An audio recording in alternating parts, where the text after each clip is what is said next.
Welcome back to Schmattz Outdoors, everyone. This is going to be the last installment of the Coyote series here. This is going to be a fairly short video because it's not super detailed as to what's going on.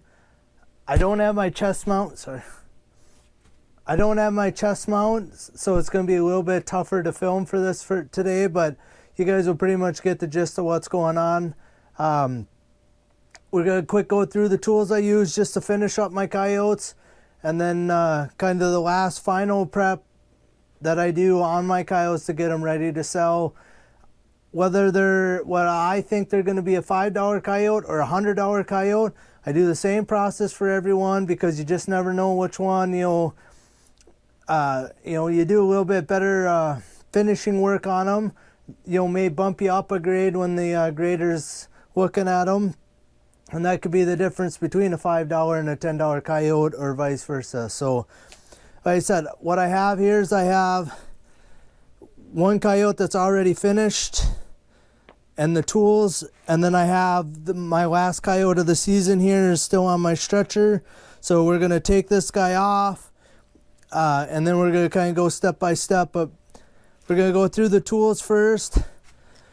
Essentially all I'm using is just combs. So this is kind of a heavy duty dog comb. I've had it quite a few years. You can kind of see that it's dirty. I comb pretty much everything with this guy. Raccoons, all that stuff, you can see how dirty it is.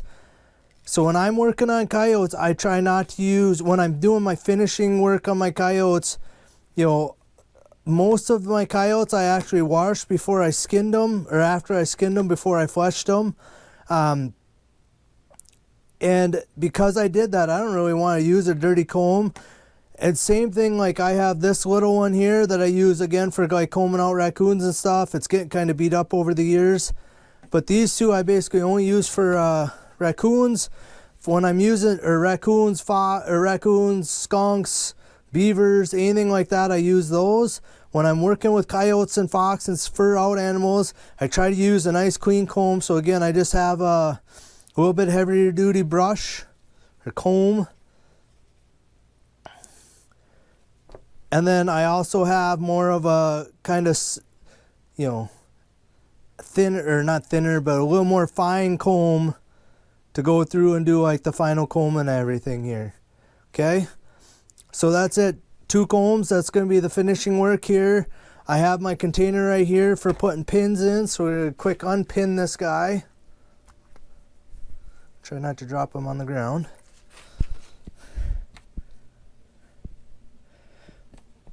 And again, I only use 10 pins, so 2 in the ears, 2 on each side of the back, and then 2 on each leg in the front.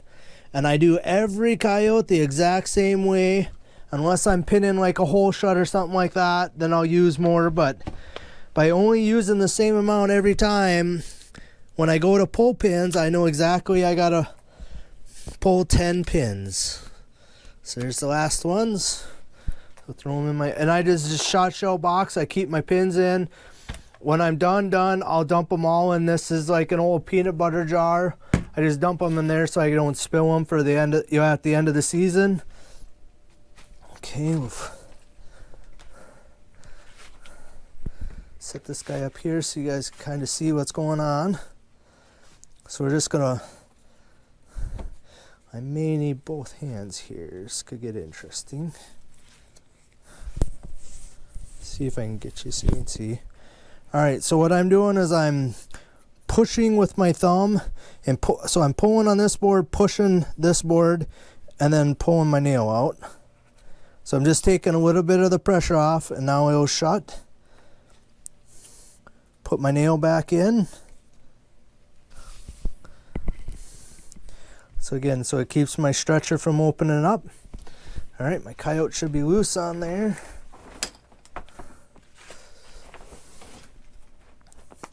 It should just slide foot on the bottom and just pull up on the coyote. It'll slip right off. All right. Well, one thing I was going to show you a little bit before I took him off. We're just going to leave this over here on my furnace.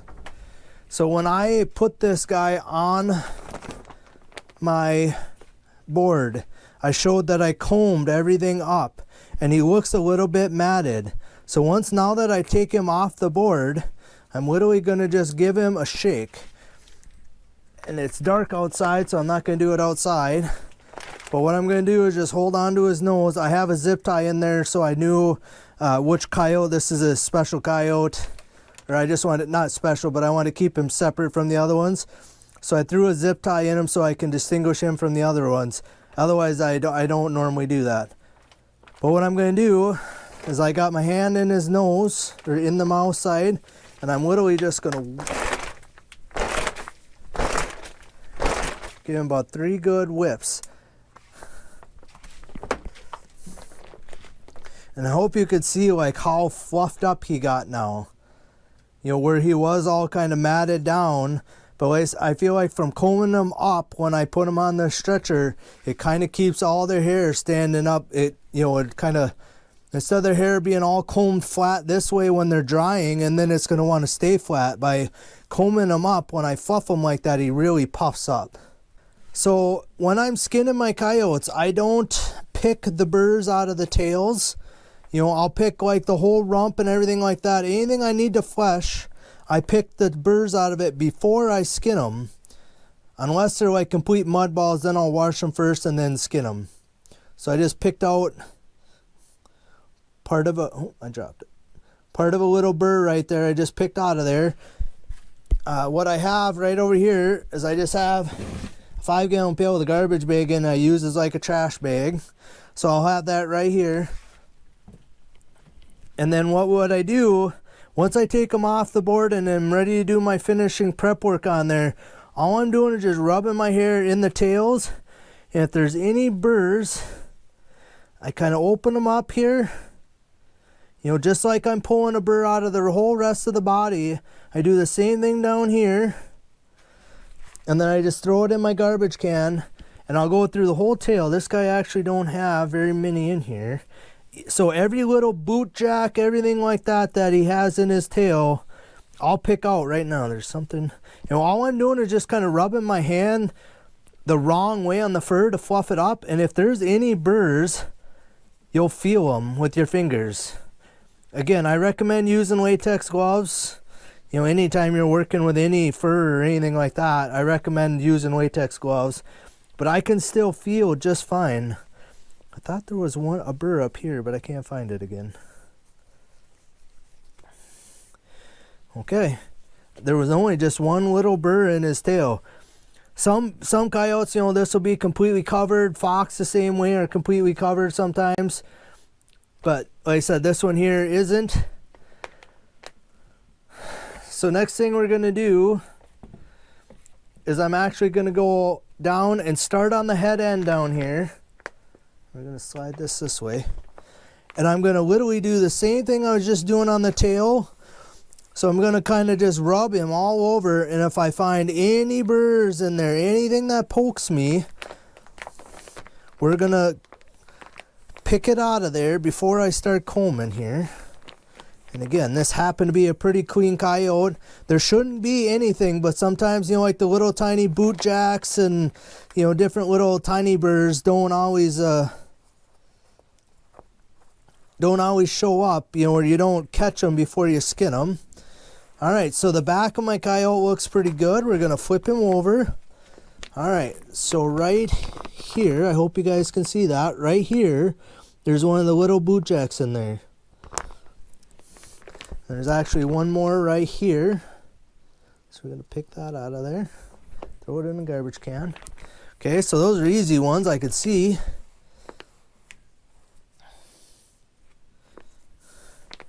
You know, and like this here, he must have had a little scar or something in there, and they get these little tufts of hair once in a while will pull out. I pick them out of there because you're going to catch them with the comb anyway, and it's going to pull them out of there. Okay, so this guy looks pretty good. I don't feel any more burrs in there. So what we're going to do, we're going to take my heavy comb, and we're going to go after this guy pretty aggressively, and we're going to comb him down, like, you know, comb the hair the way it would normally go.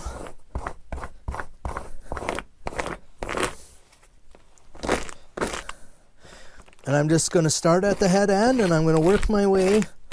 There's a little bit of like this dirt stuff, whatever it is. It's not burrs necessarily, it's just dirt. I'll catch that with this small comb. We'll pick all that stuff out of there. This comb, I'm basically looking to pick out any bigger burrs. And I'm going to get all the way down here to his tail. And we're going to comb the underside of his tail. See, you end up with a little bit of fur there. Flip him over. And we're going to start back on the head end down here again. Right up by his ears. And I'm kind of combing the flanks as I go. Sweat off here. There we go.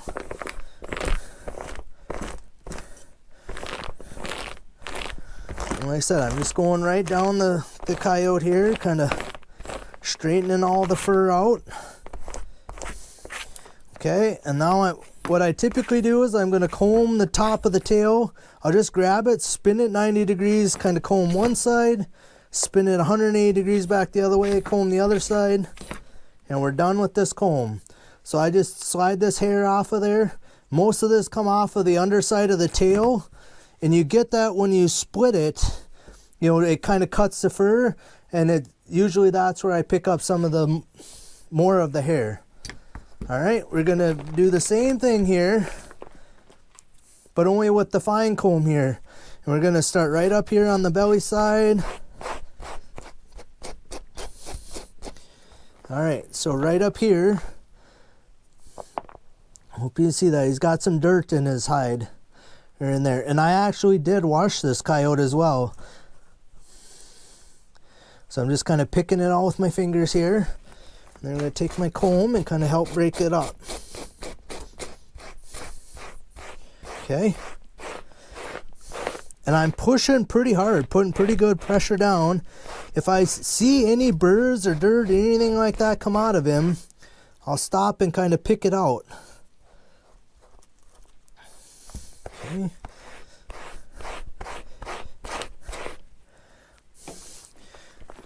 As you can see, I'm getting a little bit of hair in my comb, but not a lot.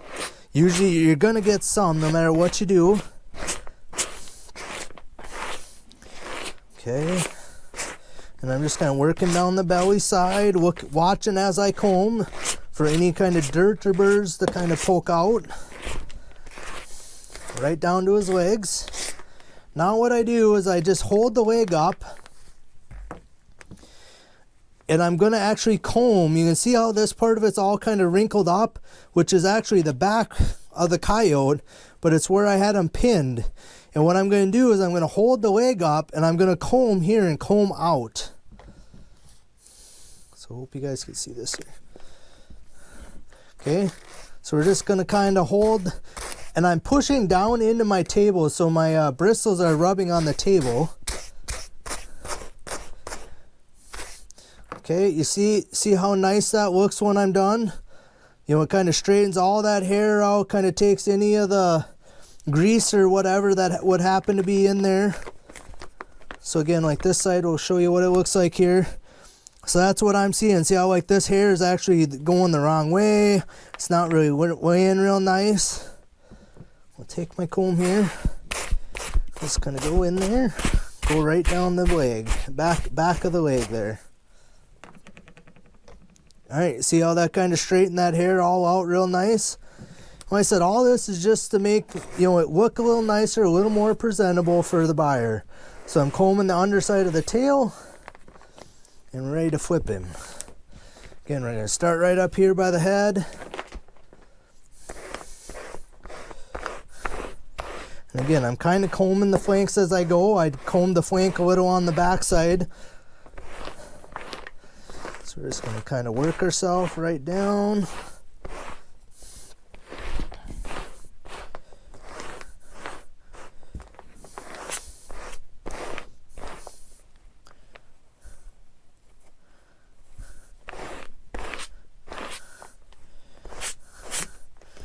Okay, now I'm combing, here's the leg, but I'm actually combing that hair I just combed from the underside. Now I'm going to kind of comb the top of it.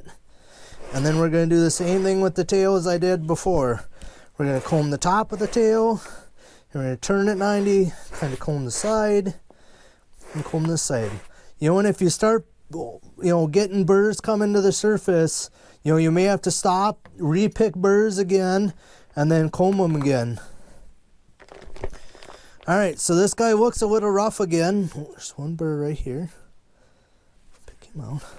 And again, I just rubbed my hand on it and found that burr. It's just something, and the combing kind of brings them to the surface. So we're gonna take this guy again. We're just gonna hang on to him by the nose. Give him some good whips like that. You can see that looks like a really nice coyote. He's actually be like a graded a heavy, I'm sure, and he's fairly light colored for coyotes in my area here. That guy is done. We are done. He is ready to sell. So nothing too fancy again. And when I'm done with them, I actually use fur hangers. Kind of these heavy duty fur hangers. I typically will hang 6 coyotes on a fur hanger, and I will leave them hang in my basement here. It's cool down here all the time. There's 2 hangers of them here. I had these 2 kind of hanging over here in the corner, so they were out of the way. But I'll leave them hang there until I'm ready to take them to sell. So when I'm ready to sell, I'll just take them off of here, throw them in a fur bag. And like this bag, I already got fox and badgers in that one. Well, like I said, they'll just hang here ready to go. They're all fluffed up. One thing I wanted to point out to you guys, I just thought of. When a fur buyer grabs your fur, a lot of times they will grab right here in the head, and they will basically go right at the base of the tail, and they'll grab them and they'll kind of go like this. And see, it kind of will fluff the fur up, especially, they're poofy right now, but I stuff them all in this fur bag. It kind of mats the fur back down. So what I make sure is when I just grab right here, that there's no sharp burrs right there. Make sure you get your pins out of there. Because if a fur buyer gets stabbed when they grab your fur, they're not going to be happy, and you're probably going to pay for it. Or they're not going to pay for it, let's put it that way. They're going to probably downgrade you or whatever if they get stabbed. So a lot of times, like on my coyotes, the way I cut my fur, like right here, you can kind of see part of that lip is sticking up. And if a fur buyer would grab onto that, he ain't going to be real happy. I just use a pliers, and I'll literally just kind of squish that little spot. I know some of you might think that's nitpicky, but I don't want to be stabbed by something like that.